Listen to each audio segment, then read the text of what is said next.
सिंहासन बत्तीसी। आइए सुनते हैं आज की कहानी। प्राचीन काल में गंधर्वसेन नामक एक आर्यवर्त राजा थे, जिनकी नगरी का नाम अंबावती था। राजा की चारों वर्णों की एक एक रानी थी। पहली पत्नी ब्राह्मण वर्ग की थी, जिसके पुत्र का नाम ब्रह्मणीत रखा गया। क्षत्रिय वर्ण वाली पत्नी के शंख, विक्रमादित्य और भर्तहरि नामक 3 पुत्र थे। वैश्य वर्ण की रानी के पुत्र का नाम चंद्र तथा शूद्र वर्ण की रानी के पुत्र का नाम धनवंतरी रखा गया। ब्रह्मजीत के वयस्क होने पर उसे राज्य का दीवान बना दिया गया, किंतु वो अधिक समय तक जीवित न रह सका और उसकी मृत्यु हो गई। शंख की गिद्ध दृष्टि पहले से ही सिंहासन पर थी, और चूंकि राजा का विक्रमादित्य पर विशेष स्नेह था, इसलिए शंख ने सोचा कि कहीं राजा उसे ही अपना उत्तराधिकारी न घोषित कर दे। यही सोचकर एक रात उसने सोते समय अपने पिता की हत्या कर दी और चारों भाइयों को भी मारने के लिए चल पड़ा। किसी प्रकार इस बात की भनक विक्रमादित्य को लग गई तो वो चुपचाप वहां से भाग निकला, किंतु अन्य तीनों अपनी जान न बचा सके और शंख द्वारा मौत के घाट उतार दिए गए। विक्रम की हत्या कर स्वयं को सुरक्षित रखने के लिए उसने विक्रम का पता लगाने के लिए गुप्तचरों को चारों ओर भेजा। शीघ्र ही उस स्थान को खोज लिया गया जहां विक्रम सरोवर किनारे तपस्या करता था और वहीं कुटिया बनाकर निवास करता था। शंख ने शीघ्र ही विक्रम को मार डालने के लिए तांत्रिक की सहायता ली, किंतु होनी को कुछ और ही मंजूर था। विक्रम की छठी इंद्री ने उसको खतरे का आभास कराया और उसने चालाकी करते हुए अपने स्थान पर तांत्रिक की गर्दन झुकवा दी और स्वयं वहां से हट गया। योजना का अंतिम चरण पूरा करने के लिए जैसे ही शंख ने झुकी हुई गर्दन काटी, वैसे ही विक्रम ने झपट्टा मारकर उसकी तलवार छीनकर उसी की गर्दन काट डाली।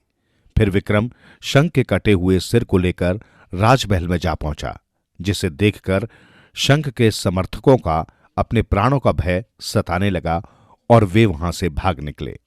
शेष प्रजा विक्रमादित्य को अपना राजा मानकर उसकी जय जयकार करने लगी।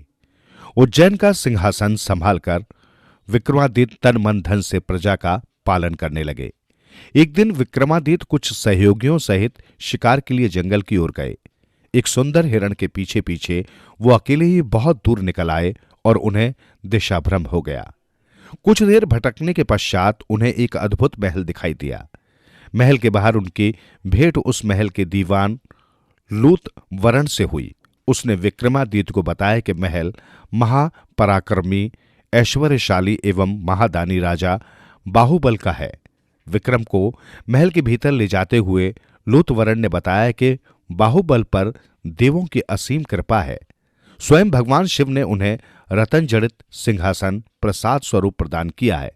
यदि हमारे महाराज प्रसन्न होकर आपका राज तिलक कर दें तो आप यशस्वी तथा चक्रवर्ती नरेश बन सकते हैं। इस अवसर पर यदि आप उनसे ये चमत्कारिक सिंहासन दान स्वरूप मांगेंगे तो वे निस्संकोच दे देंगे। बाहुबल के दरबार में पहुंचकर विक्रमादित्य ने उनका अभिवादन किया। बाहुबल ने भी उनका राजकीय सम्मान किया। विक्रम की बातों और गुणों से राजा बाहुबल बहुत प्रभावित हुए और उन्होंने विक्रम का राज तिलक करके चक्रवर्ती सम्राट घोषित कर दिया। इस अवसर पर बाहुबल विक्रमादित्य को कुछ भेंट देना चाहते थे। तब उनके आग्रह करने पर विक्रमादित्य ने तुरंत वो सिंहासन मांग लिया। बाहुबल ने वो सिंहासन सहर्ष विक्रम को दे दिया और सम्मानपूर्वक विदा किया। विक्रम सिंहासन को राज दरबार में ले आए, जिसे देखने के लिए लोगों की भीड़ उमड़ पड़ी। उनकी उत्सुकता देखते ही बनती थी। ये अद्भुत सिंहासन को प्राप्त करने के पश्चात विक्रमादित्य पूर्ण निष्ठा के साथ अपनी प्रजा का पालन करने लगे। राज्य के चारों ओर सुख ही सुख था। एक दिन घुड़सवारी करते करते विक्रमादित्य पर्वतों के समीप जा पहुंचे। उन्होंने देखा वहां पर्वत पर एक साधु तपस्या में लीन है। घोड़ा वहीं छोड़कर वे साधु के समीप पहुंचे और मौन अभिवादन कर लौटने लगे। उनके शिष्टाचार से प्रसन्न होकर साधु ने उन्हें एक दिव्य फल प्रसाद स्वरूप देते हुए कहा कि इसका भक्षण करने वाले को निश्चय ही पुत्र प्राप्ति होगी।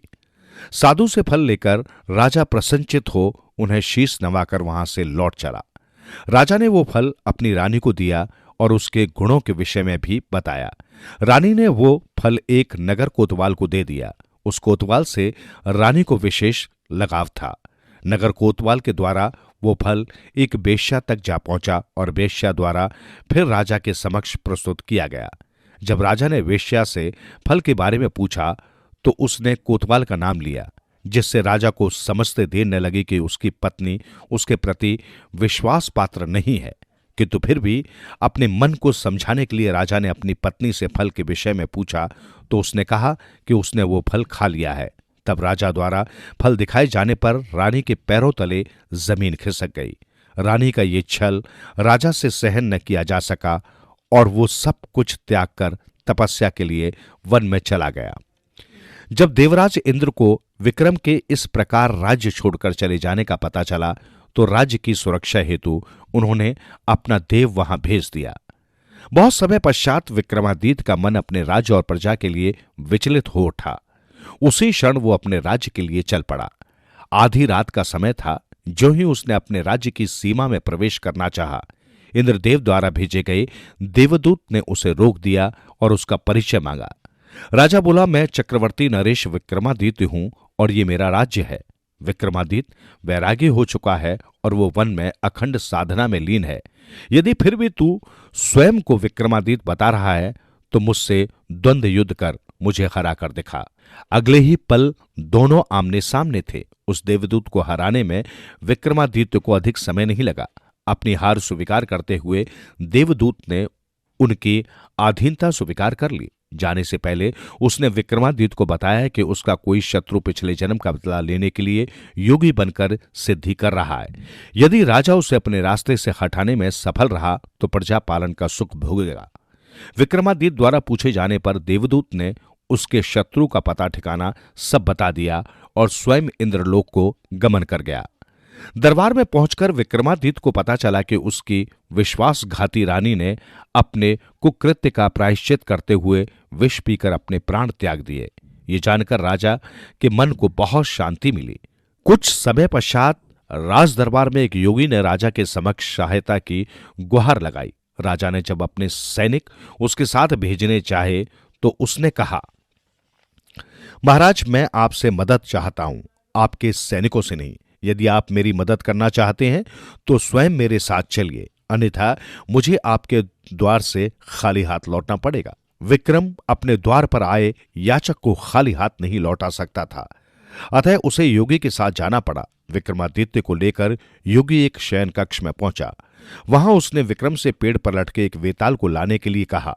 वेताल एक मुर्दा था जो अपने पूर्व जन्म के कामों के कारण पेड़ पर उल्टा लटका हुआ था। योगी को सिद्धि प्राप्ति के लिए उसकी आवश्यकता थी।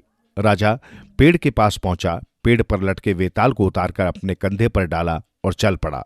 वेताल ने कहा, राजन, रास्ता आराम से कट जाए इसके लिए मैं तुम्हें एक कथा सुनाता हूं, किंतु मेरी कथा को मौन रहकर ही सुनना। यदि सारे रास्ते तुम्हारे मुंह से एक भी बोल फूटा तो मैं वापस उसी पेड़ पर चला जाऊंगा। विक्रम के चलते ही वेताल ने कथा आरंभ की। कथा पूरी होने पर राजा उस कथा के विषय में कुछ पूछ बैठा, जिसके लिए स्वयं वेताल ने उसे उकसाया था। अब क्या था, वेताल राजा के कंधे से उतरकर शमशान के उसी पेड़ की ओर उड़ चला। 24 बार यही क्रम चला। विक्रमादित्य वेताल को पेड़ से उतारकर लाता, वेताल उसे बोलने के लिए उकसाता और उसके बोलते ही वो फिर वापस चला जाता। विक्रमादित्य की बुद्धिमत्ता और कर्तव्यपरायणता देखकर वेताल उससे बहुत प्रभावित हुआ। जब विक्रमादित्य 25वीं बार उसे लेकर योगी के पास चला तो उसने कहा कि जिस योगी के पास तू मुझे लेकर जा रहा है वो देवी के समक्ष धोखे से तेरी बलि चढ़ा देगा, जिससे वो एक तो सबसे शक्तिशाली तांत्रिक बन जाएगा, दूसरे पिछले जन्म के शत्रु से बदला ले सकेगा। वेताल के इन वचनों ने उसे देवदूत के वचन स्मरण करा दिए। तब विक्रमादित्य ने वेताल को धन्यवाद दिया और योगी की हत्या में उससे सहयोग मांगा। वेताल ने सहर्ष स्वीकृति दे दी। वेताल को कंधे पर लादकर विक्रम योगी के सामने जा पहुंचा। उसके इस काम के लिए योगी ने उसकी भूरी भूरी प्रशंसा करते हुए कहा, राजन, अब आप देवी को साष्टांग प्रणाम कीजिए, जिससे देवी प्रकट होकर आपको मनोवांछित वर देगी। राजा बोला, हे योगी, मैं एक राजा हूं, और इसी कारण मैंने आज तक किसी को इस प्रकार प्रणाम नहीं किया। यदि पहले आप मुझे देवी को साष्टांग प्रणाम करके दिखाएंगे तो मुझे ऐसा करने में आसानी होगी। योगी राजा की इस बात को टाल न सका और ज्यों ही उसने देवी के समक्ष साष्टांग प्रणाम किया, राजा ने अपनी तलवार से उसकी गर्दन काट डाली। देवी ने बलि स्वीकार कर ली। तत्क्षण वहां देवी साक्षात प्रकट हुई। तब राजा ने उसे साष्टांग प्रणाम किया। आशीर्वाद स्वरूप देवी ने 2 वेताल उसकी सेवा में प्रदान किए, जिनसे वो अपनी इच्छा अनुसार कार्य ले सकता था। आशीर्वाद देकर देवी अंतर्धान हो गई और राजा अपने महल में लौट आया।